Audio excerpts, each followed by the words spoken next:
there, welcome to Sharpened Wit. And with me today here in Coffeeright is a very special person, a very special guest whom we've invited. And she is no other than Melizarani T Selva. Melizarani T Selva is a spoken word poet. Probably a lot of people might be wondering what spoken word poetry is, and she will highlight that later. She's also an educator, a journalist, and author of a book called Taboo in Kuala Lumpur, Malaysia. Being the first Malaysian to speak at Asia's largest TEDx event, TEDx Gateway in Mumbai, she has also won first runner-up at both the National Singapore Slam and Ubud Writers and Readers Festival Slam. To date, her poems have seen prominent stages, including the ASEAN Poetry Recitation, the Creative Fam International Poetry Festival in New Delhi, the Georgetown Literary Festival, and various events in and around Malaysia and abroad.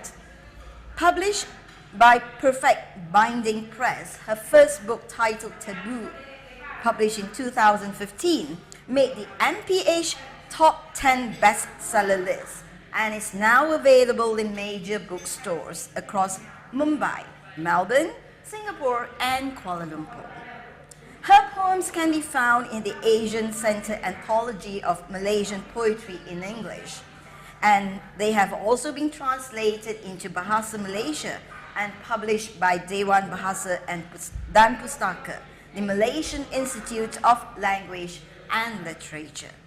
Melizarani's latest project is a spoken word and music collaboration titled Melinda House with pianist Ian Nathaniel and guitarist Wailio. She currently organizes Kuala Lumpur's only monthly poetry open mic, If Walls Could Talk, and poetry workshop series, Poets in Progress. So Melissa, can you tell us a little bit about what spoken word poetry is all about? Because I think a lot of people out there would love to know more about it. So, thank you for having me. You're welcome.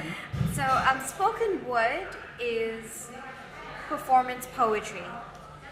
And what we like to say in the scene is that it's basically poetry that refuses to live on page and needs to be on stage. Right. So it's louder, it's more theatrical, Right. it's more engaging. It wants to have a life of its own outside the book, Right.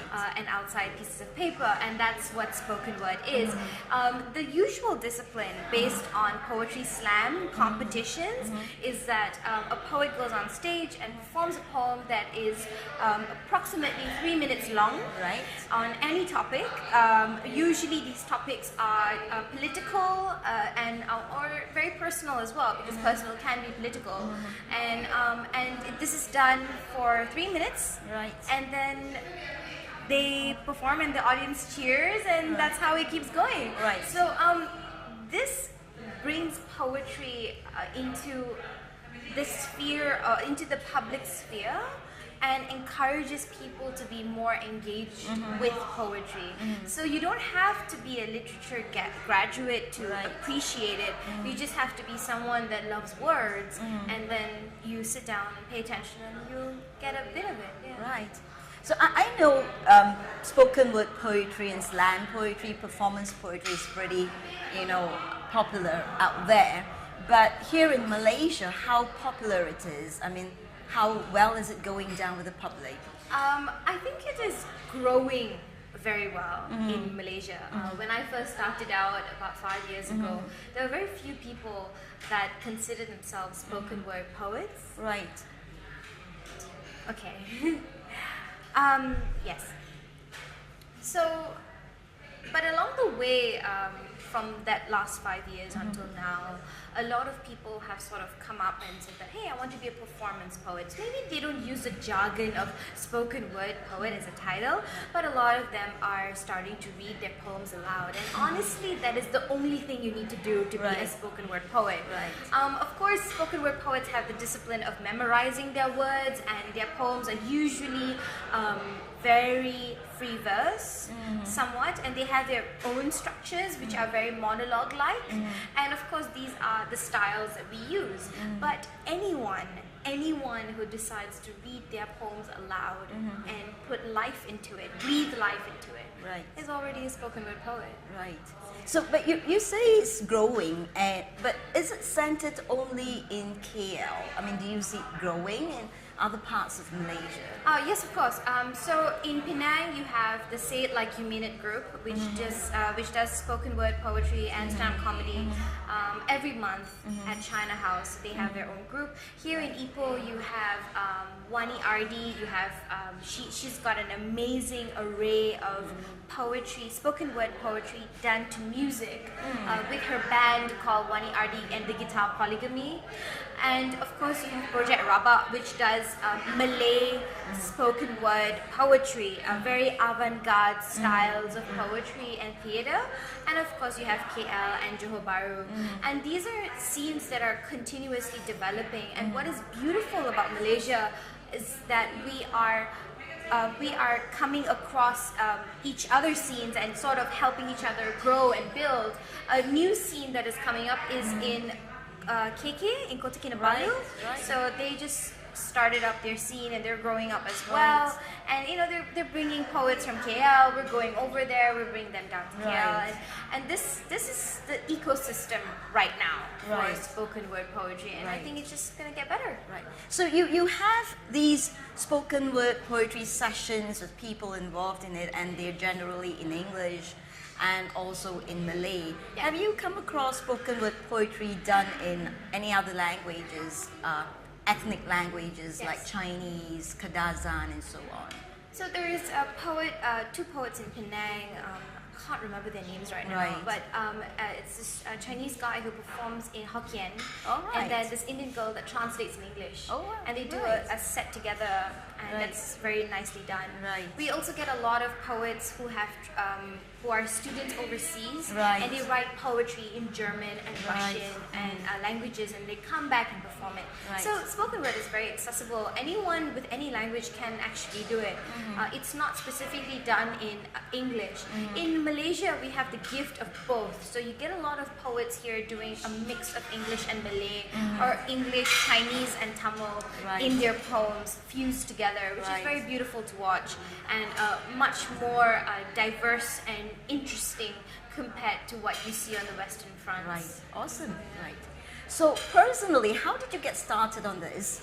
On spoken word. Yes. So I've always been into poetry for a long time. And I remember I was 15 years old, and there was this talent competition at this camp in school, and I participated in it. And everybody was going on stage and dancing and singing, and I knew I couldn't do both of that, and I'm not even gonna try. Right. So I sat in the girls' bathroom and wrote poem because it's the only quiet place. And I remember writing that poem. I went on stage and I performed it. And at the time, I didn't know I was performing it. I thought I was just reading it out loud, or rather just saying it in a more performance-like manner. I was 15. What did I know, right? And then I won the competition. All right. And I remember the judges told me that they didn't think poetry could be a talent on its own, or like an art form that could be so easy to understand. Usually people get to you by singing a beautiful song, and their voice, speaks to your hearts and things like that. But poetry was easy. It was a good vehicle. Right. And I just kept doing it. And then when I got to college, I wanted to do more poetry as spoken word, right? So I organized my own event called Candles and Coffee with Starbucks at the time on campus, and I invited all the poets to come around town, and they did. And then slowly but surely, I had a group of poets moving around, and I sort of like captured them, and then I learned from them, and we learned from each other, and this continued and grew, and I'm very happy with it. So, yeah. So, in your profile, it says here that, you actually were the first runner-up in the National Singapore Slam and the Ubud Writers and Readers Festival Slam. Yeah. Were these two competitions your first foray into the international scene? Yes, so the National Singapore Slam was my very first poetry slam competition. And how I've did you never feel? slammed in Malaysia. Right. I've only done it in Singapore. Right. And yeah, it was very interesting. So a poetry slam has 3 rounds. Traditionally has 3 rounds. So you have like 20 poets going up in the first round, then you get filtered down right down to the 3rd level. Right.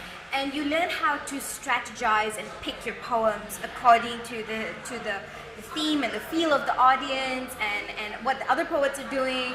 So it's a lot of strategy in it. Right. And this puts poetry in a position where it is now a sport.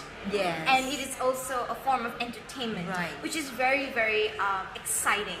Because a lot of poets and a lot of people think poets are bound to page and books and long beards and long hair, like a lot of solitary writing. But that's not the case, you know, because poetry lives beyond the poet all the time, and we are just the vessels that are carrying it forward. Right. So I believe that slams are definitely a very interesting way of getting children especially interested in it. And yeah, it definitely got us Malaysian poets into the international scene as well. So how did it feel when during your first foray into these 2 competitions? I was interested in looking at the styles of poetry I was going to see in Singapore. Right. Because in Malaysia, there are only very few of us that actually do spoken word regularly.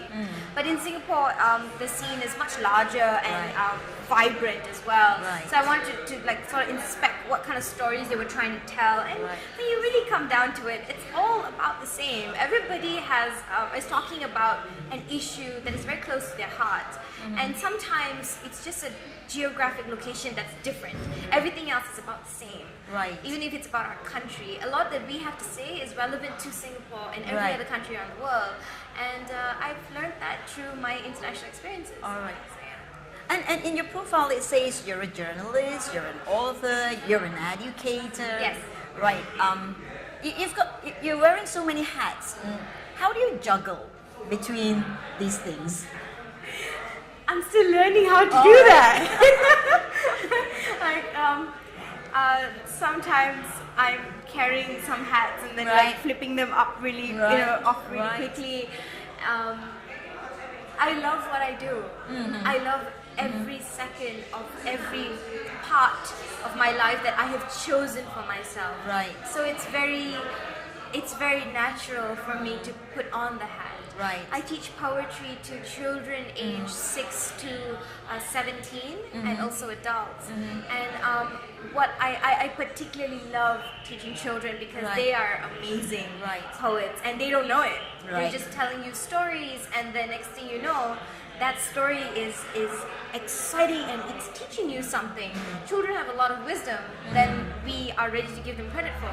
And I love doing that as well. And of course, my day job is a journalist, so I write and for the community. Right. And of course, I go on stage. So I think that in a way, all the hats that I wear are fitted to link each one, to another. So like I have a day hat, a night hat, an afternoon hat, and a very good evening hat. So I'm pretty contented with the way things are right now. Yeah. So do you teach poetry and poetry writing to kids in like schools, public schools, or you have a private class on your own? So what I do is that I run a poetry workshop series called Poets in Progress. I don't teach that workshop. I usually get a lot of international poets who are visiting Malaysia to teach poets who are already here. And that's how they, by getting them closer to our local poets can learn more as opposed to learning from us local poets as well.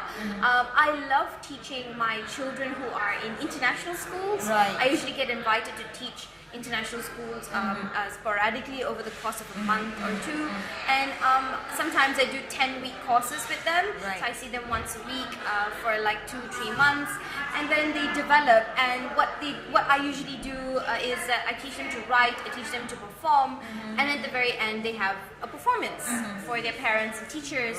So yeah.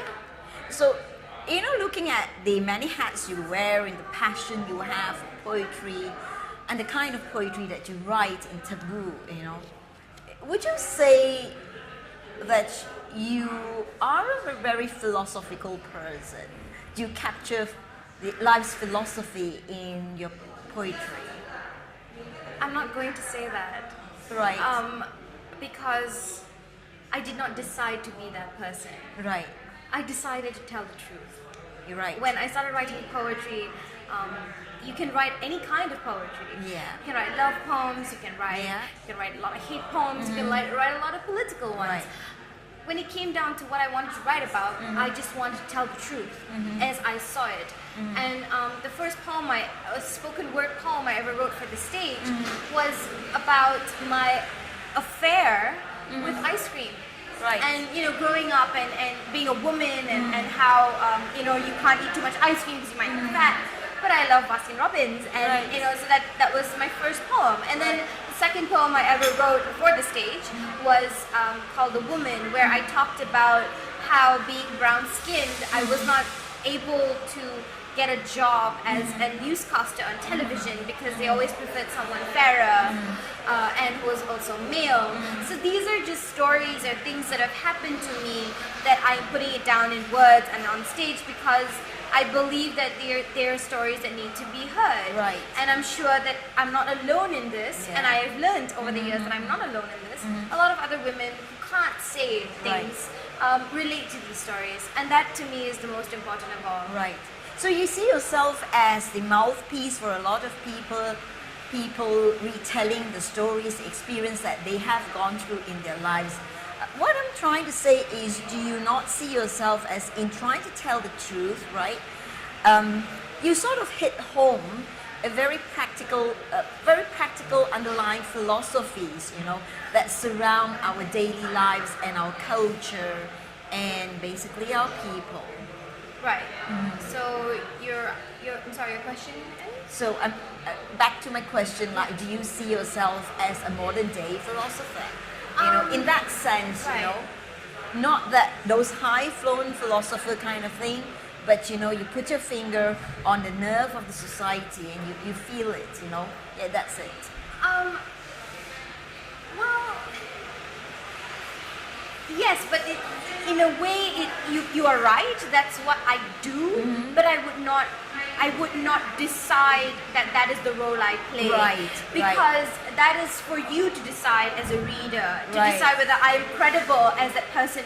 Right. So that's not intentional. Yeah, it's not intentional. Deliberate. It's not something that I decided I am going to do this. This is the community I'm going to talk about, and then I'm going to write about it. Right. No, it was very natural. It was very spontaneous, and also very blatantly honest. Right. I can only write about things that have happened to me. Right. I can't write about communities I don't understand. Right. And as I write, I am learning about them. Right. And this is also very, very important to me. Right. So, like for instance, I think I know where you're trying to get at, because I wrote the poem Indianity, which took me to TEDx Gateway and talking about the Malaysian Indian identity. Right. And the only reason I was able to do that or to write that poem is because I did my master's degree in the Malaysian Indian identity. I interviewed and studied people over the course of a year to understand how people view our identity and how we brand ourselves as a diasporic community here. And of course, I can't go around reading 18,000 words to everybody. I had to compose it into a poem, and that's exactly what I did. All right. I think that every poet is responsible to tell their truths. And of course, you and I are, we are own writers. We are writers in our own right. We're poets in our own right. And when we decide to write, put pen to paper, we're looking at our community and our experiences and our gathered decisions and writing based on it. I'm not able to philosophically decide or understand your side of the community unless I read better, and likewise. So I guess we're both just trying to put down what we understand so that when children read it, they will have an idea of where they can start when it comes to their own writing. Right. So, still on the subject of, how you write your poems, right? So you're talking about, you don't deliberately and intentionally, decide on portraying a philosophy. So, and you write spontaneously. Do you decide to write on a certain issue or topic when you feel emotionally attached to that issue at its peak, Or you just let it go and sit on it for a while, and then it comes back and you write on it? I do both. The poem decides when it wants to be born. Right. Not me. All right. I don't get to decide. Right. I wrote this poem called Blank. It is the story of how when I was in school and I had to recite or to sing the Selangor state anthem, and how it had the word Allah in it, and I'm not allowed to say it. I'm not even allowed to say it now. And how I would keep quiet along with my other non-Muslim friends. Right. And I wrote this poem like 10 years later. Right. And I think that necessary distance had to be present in that situation. Otherwise, I would have never understood that small inkling of an experience that I did every Tuesday in my assembly had such a great, profound impact on my being and my understanding of religion. Right. And also institutionalized ideas of religion. So of course, some poems wait for you to grow up, and they wait for you to become the person that is ready to deliver that poem. Right. I like to believe that the poem decides and not the poet. Right. Because if we decide everything, it's going to be a really unruly mess. We're going to be emotional all over the place. We're going to say a lot of things that we're not sure of, or maybe when we say it and we're sure of it, but we could have said it in a whole other bunch of different ways. Right. So distance is necessary sometimes. Right. But sometimes raw emotion is important. Right. There is no other way to write it out of your system than to write it immediately. Right. So yeah, it depends. So, in general, you're saying, it's something like let nature takes its course. Yes, right. it does. Interesting. Right. Now let's get to your experience in speaking on TEDx Mumbai. Okay. That's a very, it's a great experience, right? It's a phenomenal experience. Yes. How was it like? Well, it was 100,000 people Right. looking at me.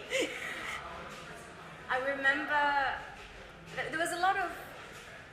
Okay, I must say this. Everything you see on YouTube is not easy. Yeah. Okay, like people walking up on stage onto that red dot in the middle of the stage, and then doing their piece so effortlessly. There's a lot of rehearsals, a lot of writing, rewriting, a lot of understanding what you're trying to achieve, what you're trying to say, who are you trying to speak to, and it taught me a lot as a speaker and also as a poet, because what you think is important is not necessarily what the audience needs to hear. Right. So you have to craft and measure yourself in order to deliver properly, and that was very important. Right. Of course, it is by far the largest show I have ever done in my entire life. Right. I remember walking on stage, and the only thing that was on my mind was that I hope that the microphone doesn't click on the side of my dress, or it's the smallest thing. Yeah. But on stage, I'm looking like I really want to talk about Malaysia right now, And I was the first Malaysian, and India at the time, performing in Mumbai at the time, was culture shock to them as well, because they had never seen a very vocal Indian woman who is not from India come and talk to them about what is life on the other side of the curtain. So it was very interesting to them, but it was also interesting to me. Like, for instance, I performed Indianity, and Indianity, so I write with punchlines in my poem. Some punchlines did not make sense to them, and I'm trying to and I'm like, okay, that didn't work. Let's try something else, So you have to understand that even though you've done the same poem a million times over the course of 4 years, it's still the first time someone else is hearing it. Right. And you have to perform like it's the first time you've Right. ever performed. Right. Because it's not about you. Right. It's always about the audience, the new pair of ears, and the new heart and the new person in the audience that needs to listen to you.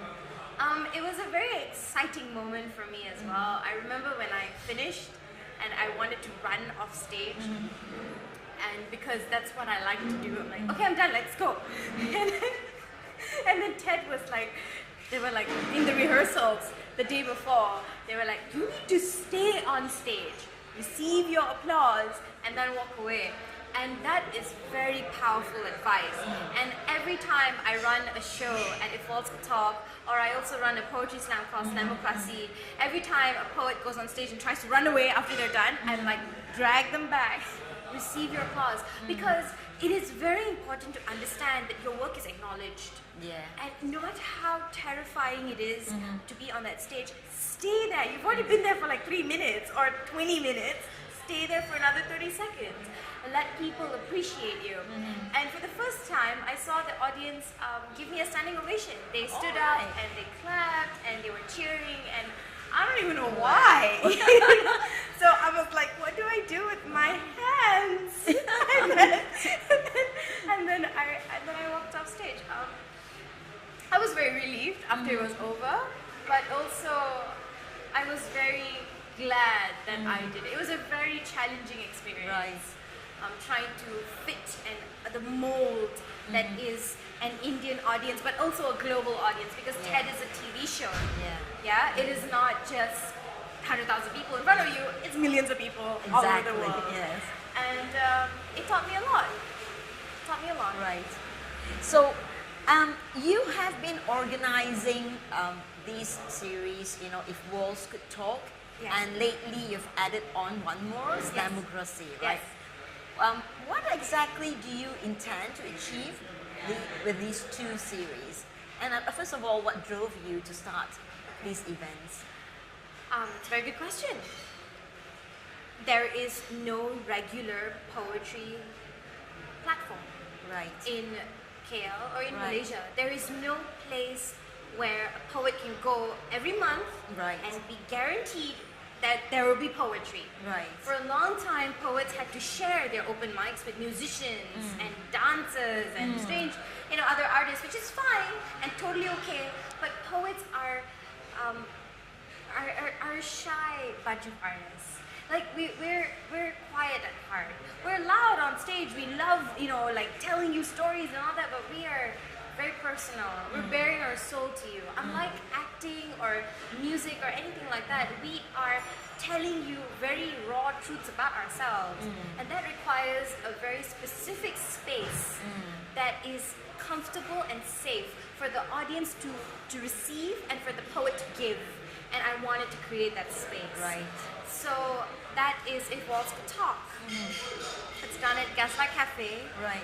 Once a month. Right. And I'm very happy with the show. We started with like 50 people, and now I have like 300 people. Oh, wow. And they come they line up, and they come in like 1 hour early for the Right. show. And it's pretty interesting and exciting.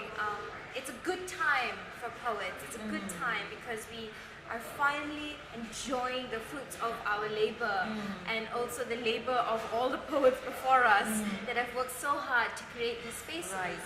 So that is something I do. But I wanted to create a progression for poets. It's not enough to just do a comfortable open mic and think you're a poet.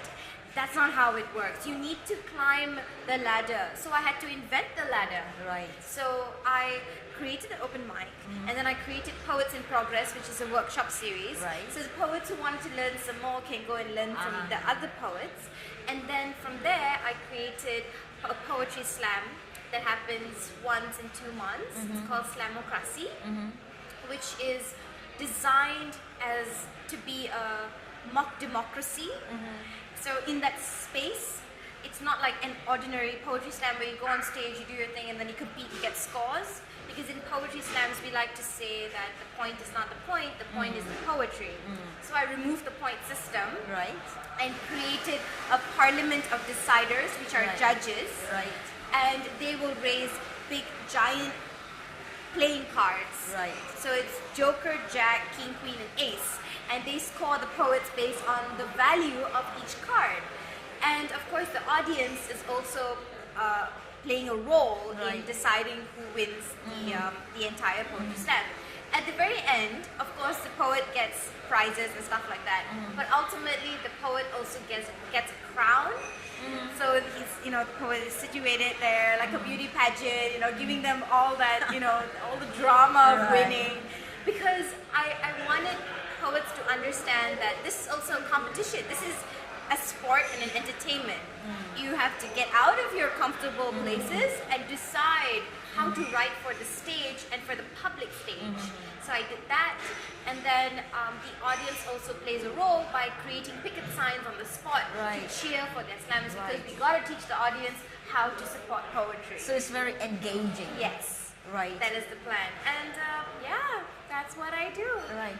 So, what you do is actually very interesting, because on one hand, you start off with, your first book, Taboo, and in your book, your poetry is very telling about how you feel about issues that range from personal issues to ethnic issues to national and gender issues. There's such a broad range, but they're all issues which are of general interest to a large section of our society, right? But on the other hand, here now you're talking about, in 2016, with Islamocracy, you're talking about, turning poetry into something that's entertaining, it's a sport, and so on. How do you sort of reconcile the two facets of poetry you're presenting? Right. So it's quite the same, actually. I'll give you an example. In Taboo, I write about all the things my mother told me not to do. Right. As an Indian woman, there are a lot of things that are taboo that I'm not supposed to say or do or behave as such. And I'm not the only Indian girl going through these problems, so I wrote them out and they're in the book. But all these poems that are in the book are actually stage poems, things that I've gone on slams and performed and things like that. I guess what I'm trying to tell you is that, yes, poetry is entertainment, but you need to fashion it as such. Poetry has always been a very intimate gathering of people who are like-minded and enjoy it. But how do we reach out to people who don't know anything about poetry but still need to hear these stories? So you package the event, create a platform where poets can go on stage and talk about these issues, perform these poems to an audience that needs to hear it. Right. So yes, some of them are going to be very deeply personal. There are going to be some poems about funerals and deaths and difficult topics. And there'll be some poems that will just reach out to you and grab you and make you laugh, make you cry. Right. And that is entertainment. Right. Because entertainment is not just about sitting there and just like, oh, that was interesting, and go home. Entertainment, pure entertainment, gets you involved, makes you want to reach out and be part of the entire show. Right. And that's exactly what I wanted Islamocracy to achieve. Right. And that's what it's doing. Right. All right. Would you actually say that, in writing the poems, that the way you wrote them is one way, or your way of helping yourself to process your own emotions and the way you look at things in life? And are you also, when you perform it, are you also trying to reach out to help your audience to process their own emotions with regard to the issues as well? Right. I write to understand what I'm going through. Right. I write to articulate what has happened to me. Right. That is how I am. Right. When I deliver the poem, I can only deliver it to the best of my ability for you to understand. Right. So for example, if I'm performing in Malaysia, I can use all the Malaysian words in it. I can use a little bit of BM here and there. But if I'm going to India or even to Melbourne to perform, I can't do that. So I got to fit my audience a little bit, somewhat, just to get them, engaged in what I'm trying to say. But once I've delivered that poem, it is it is not mine anymore. It belongs to the audience. They Right. can do whatever they want with it. Once they listen to the poem, once they watch it being performed, it is their experience Right. and not mine. Right. And I am just the vessel. So there is two stages to this. Right. One is that it helps me understand what I'm trying to achieve and what I'm trying to articulate. Right. And then after that, it's about delivering, and it is solely on the audience Right. to understand and accept what belongs to them and what does not belong to them. In a 3-minute poem, a child might pick up one line, and that line will live with that child for a long, long time. But for some people, that 3-minute poem did not work. Right. So you just deliver, and it's on them to This is decide entirely what they to the want. audience. Yes. So we go back to your own writing experience when you say you write to help yourself understand and to process, your issues. When you write, how many drafts do you normally go through? That's a very technical thing. Yeah. I don't have drafts actually. Right. I just write one long poem and then I decide if it works. If it doesn't work, then I rewrite another poem that is completely different Right. but talking about the same thing. Right. And then from there I decide like, Does that represent how it's you not a feel? draft, yeah, because a draft would be like the exact same thing, Yeah, just that's like right. different stuff. No, I just Yeah. like do it in different ways.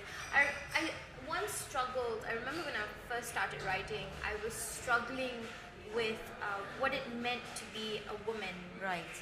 and I didn't understand what that meant. So I wrote like so many poems about women and goddesses and everything until I finally understood that being a woman is what my grandmother does every day, and she's the only woman I understand is a woman. Right. And she is mother, she is daughter, she is sister, she is everything. She's the epitome of what a woman should strive to become. And so I started writing on her. Right. And then I started understanding that this is actually what it is trying to Right. do. So you write different angles Yes. to the thing, and you decide, Yes. how you would go with it and how you grow with it. Yes. So it's like so for me it's more like I have this topic that is gnawing at me, and then I attack it in all the ways I know how to attack it. Sometimes it's not meant to be a poem, sometimes it's supposed to be a comic. Right. And I will draw stuff, and I'm terrible at drawing, and I will never show it to you. But it's part of our system, Right. It needs to be written out of us. Right. It needs to come out, and I'm just letting it do it All right. what it wants to do.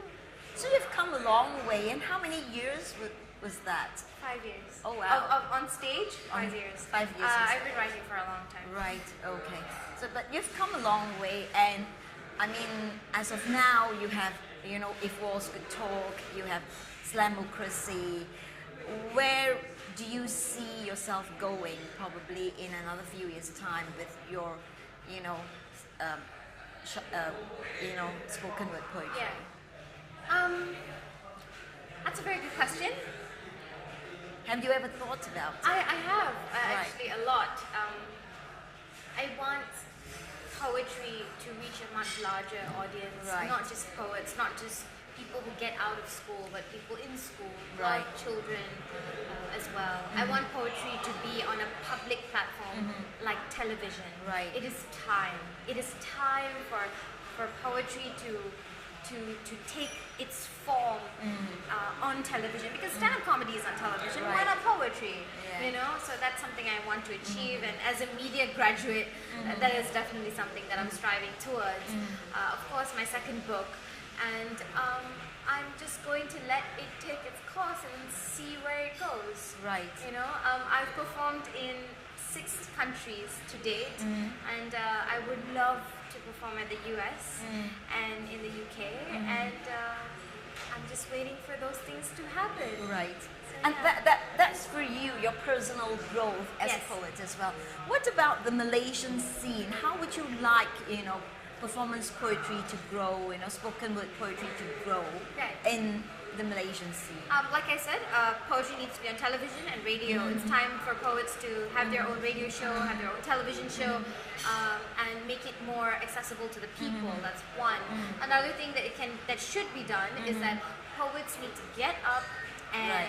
organize platforms Right. and collectives Right. on their own and Right. develop and grow and create their own spaces, not just count on one.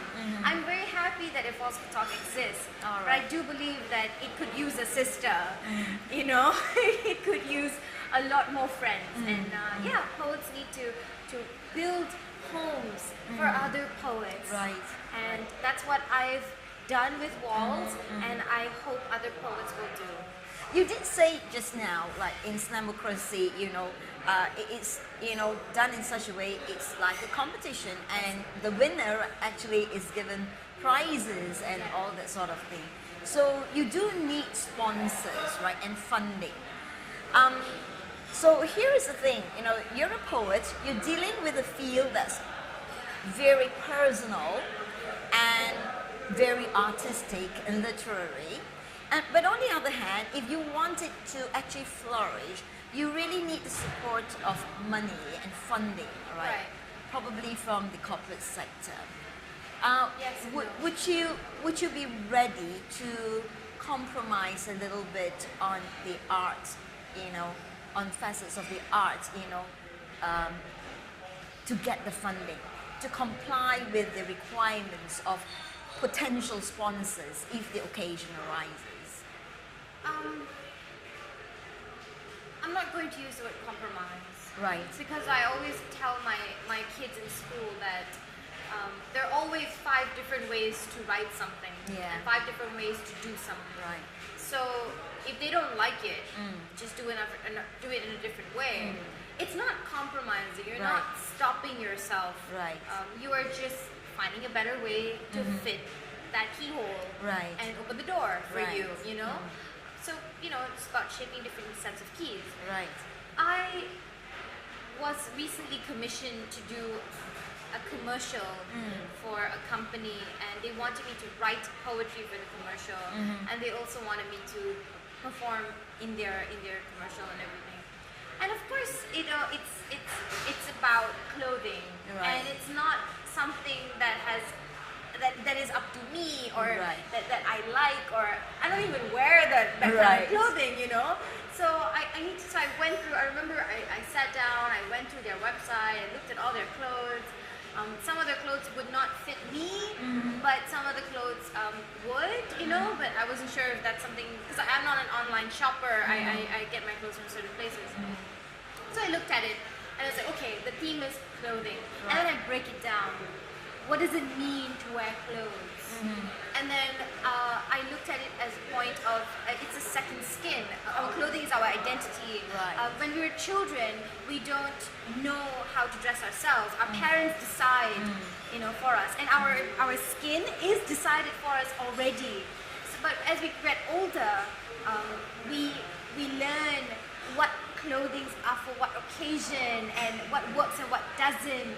And that was how I built the poem. Right. And I told them, and I was like, look, the clothing, I'm going to use the clothes as a metaphor for skin. And how, as you age from 9 months old to 9 years to 19 years and 59 years old, this skin evolves with you. And they loved it, and they liked it, But like I said, it was difficult at first because when you look at something that is very corporate, you're like, what is this? Like, why are you trying to put heart where there is no heart? But a lot of times poets don't understand that when you're selling something, it's very difficult to look at it emotionally. Yeah. So that's why poets are the best people to get into this and to sell the product or to get sponsors, because they know where the heart is and they know how to fit it into the project itself. So I think poets need to have a little bit of faith in themselves, Right. and corporate companies can definitely rely on Right. us. Of course, it will take some time and bridging, as to what works and what doesn't. But once you understand that that work of art has nothing to do with you, it's not about you. You're just a vehicle, you're just a vessel. So you have to remove yourself a little. Exactly. The moment you can do that, you can make art that works for other people. Right. But if you can, like continuously decide that, oh no, this is my work of art and I'm like this and I don't believe in this, then it's going to be difficult. I mean, sometimes, but very, very rarely, some corporate companies have agenda that you might not ever agree with. If it's something violent or horrible, then of course you're going to step back and like, thank you very much and be on your way. But it is a give and take. It's a lot of bridging. It's a lot of communication, trying to understand what they're trying to achieve and then breaking that idea down so that a layman can understand what they're trying to achieve as well. Right. All right. Awesome. Now, in your profile, you also talk about the Kriti Fem International Poetry Festival in New Delhi as well. Can you sort of like share your experience with us as well about that festival? How was it like for you? It was a very interesting festival. It was my first time in Delhi, and it was my first time performing with a group of poets in India. Right. And I met a lot of friends there. I also met poets from Nepal, which are beautiful people. Right. It was a very interesting time because there were so many women poets. And as a poet going on stage and talking about being an Indian woman, these Indian women were not doing that. They did not go on stage and talk about what it meant to be an Indian woman. They went on stage and talked about politics and the gender problems that in the LGBT community. They talked about being mothers and then you realize that being an Indian woman is such a small fragment of an identity, and then you realize that your perspective of the world is a lot minuscule compared to what they see as well, and it's a lot of give and take. Every festival that I performed at, it has been a learning experience. This year I'm very, very happy that I will be going to Ubud Writers Festival as a writer. And initially when I went, it was just to go for the competition and come home.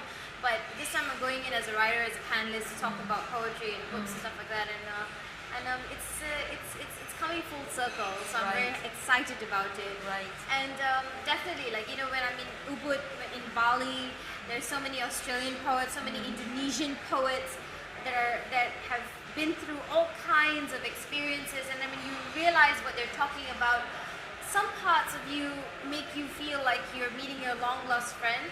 Some parts of you just like sit there and listen to them and let them teach you. Right. So So you're an educator. You say you teach little children in the international schools. How do children react to the kind of poetry you teach them to write? Okay, so a lot of people think that I go into schools and teach kids how to write poetry. That's not what I do. That's not what I attempt to do at all. Right. I use poetry to teach public speaking and debate and conversations and how do you break down the topic. Because if I teach a child how to write a poem, they can learn that from their teachers in school. There are literature subjects on that, and I let them do that. Like, go and learn Maya Angelou poems, go and learn William Butler Yeats and stuff like that. I don't do that. What I do is that I go into class and I teach my kids to break down difficult topics. The recent classes that I had with my 11-year-olds was the Orlando shooting had just happened. And I remember writing it on the board. And my children were like, okay, this is what we're talking about today. Yes. So what does this mean to you? And one of my kids said, oh, this reminds me of guns. And then another kid's like, guns and there's no control for guns. And there's no, who is to blame? Is it the shooter? Is it the victim? Who is to blame? And then the kids start talking. And then, a lot of times people are like, I thought you were here to teach poetry, I'm like, no, I'm teaching you how to break a very difficult topic down into small elements and then fit those elements into a poem. Because poetry is an art of how to write something. Right.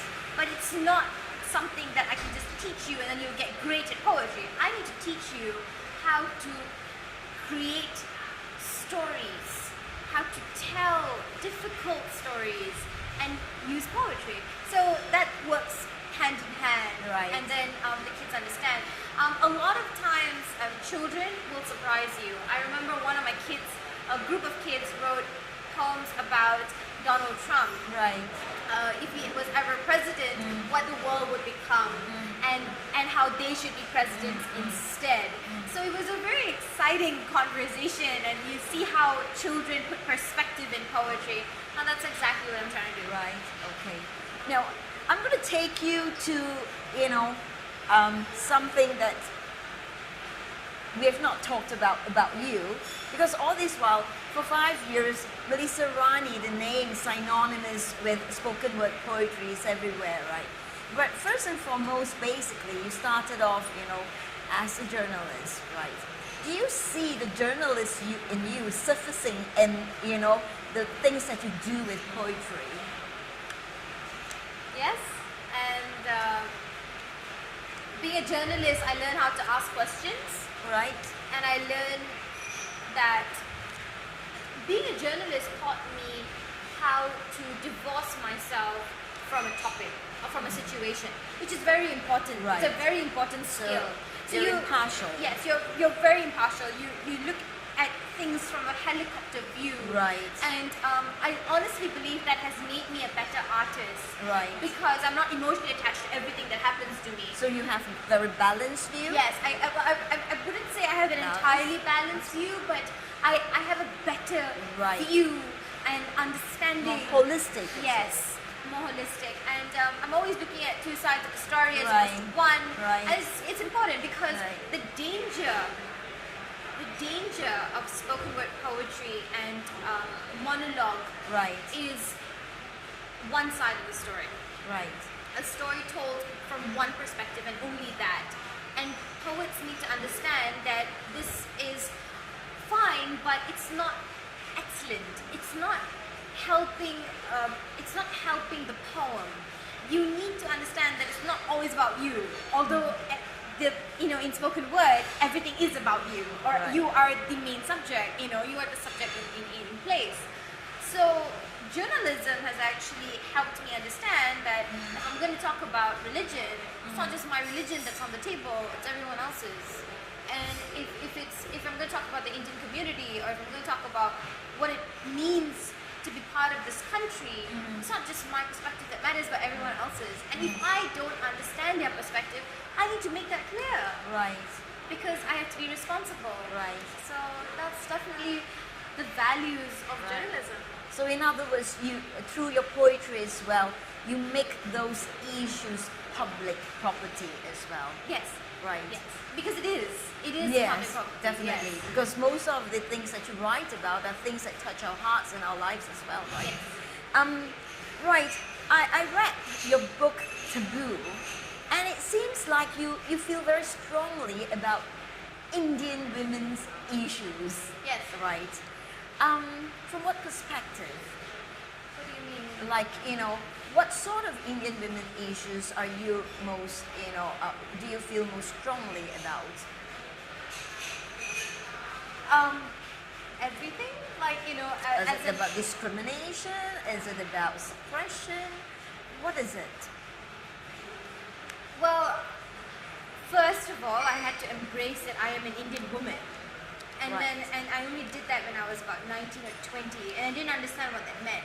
Right. And for a long time, I was studying and listening and watching other Indian women behave in the way that they were, and then picking fragments of that identity to build my own. Right. And along the way, you decide, you realize that there are issues with every identity, even with your identity. Right. As a woman, as a person. Right. There are always little nooks and corners that just don't fit everything. Right. And whatever that impacted me the most is what I have penned down thus far. Right. You have to understand, I'm 25 years old, and this book is good at press time and at my age. If I'm 50 years old, I will look back and be like, oh, that was when I was 25, but now I have a whole set of different issues. That's in the past. Yeah, because a woman's life is a trilogy. She is a girl, Right. and then she becomes a woman, and then she graduates into a lady. Right. And her life in 3 parts cannot be told in one book. It Right. cannot be told in one answer. You can't. I can't answer you as to what facet of the Indian woman issue Right. that I face. I Right. can only tell you that at right now, these are the things that matter to me. Right. And maybe when I become an Indian mother, I might have a whole different bunch of poems to write about, or an Indian wife. But right now, this is what is relevant to me. So do you see yourself as I'm not sure if I would say the lone voice, but do you see yourself as a voice of Indian women in general, Indian women of your age in general, No, speaking out for every one of them? I'm not the sole voice. I Yeah. am one of the many voices. Right, yeah. There are But so you do many. see yourself as a voice for these women of your age. Like I said, this is not something I decided. I did not decide to become the voice. Right. My poems decided for me. I was Right. telling the stories as I saw it, and then everyone else was like, "Hey, you're really talking about the Indian women. Let's put you on stage some more." And then it happened. But I'm not the only one doing it. Right. There's so many other Indian women who are voicing out Right. in different forms, in different ways. Right. And I like to work with these women. Right. I'm currently working on a project with this beautiful Indian lady who's also an artist. She's going to capture poems that I write about, and we're working on this project together for a book, and into art and colors and watercolors. Right. And her voice is as loud as mine. Her voice is as colorful as mine. There's just different mediums. Right. yeah. So, all right, let's move on to your audience, right? When you perform, especially your poetry is about, Indian women, the issues they face, right? How are the responses of the male audience towards your poetry? Okay, I need to make this clear. I don't only write about Indian women, Yeah, and I don't only write about Indian women issues. Right. I write So about this is one of those things. It's just one of the many things Yes, that I write that's about. right. Yes. So, But you do get a response from of course, males. I've pissed off a lot of people. I've had uncles walk out on me. All right. I've also had a lot of uncles who come up to me later and like, "It's good work, yeah. It's you're very loud, yeah. It's very loud." And I always get that as well. I've also intimidated a lot of boys. All right. A lot of boys. Right. And it's been fun. Right. It's been very interesting for me. But I think above all, I love the little boys who come up to me and say that, you sound like my sister, you sound like my mother. And it's nice that they say things like that, because these guys, boys, soon to be men, realize that their women, their matriarchs, are present in every other Indian woman. It teaches them respect, and that is very important. Right. And I think that it's been a very exciting journey as a poet to watch that in your audience develop. Of course, I'm very happy to piss off a lot more people. Like, please, by all means, be angry. Anger is good. Anger is good. It's fuel. And you take what you can get, and the ones you can't, you say thank you. Right. But I always say thank you. Right. So, you also say that you are the owner of a publishing house called Melissa Books. Yeah. So, what kind of books do you publish? Or does it exist just to publish your own work? I'm going to correct you. It's not a publishing house. All right. It is a bookstore. I've had it since I was 18 years old. All right. It is a new age bookstore, Right. and it sells books about healing therapies and yoga, and also a lot of stories and things that are culturally driven from Nepal and from India. Right. And how does that feature into your whole Oh. scheme of work right now? I don't know. I mean, it was something that my father was very passionate about, and so was I.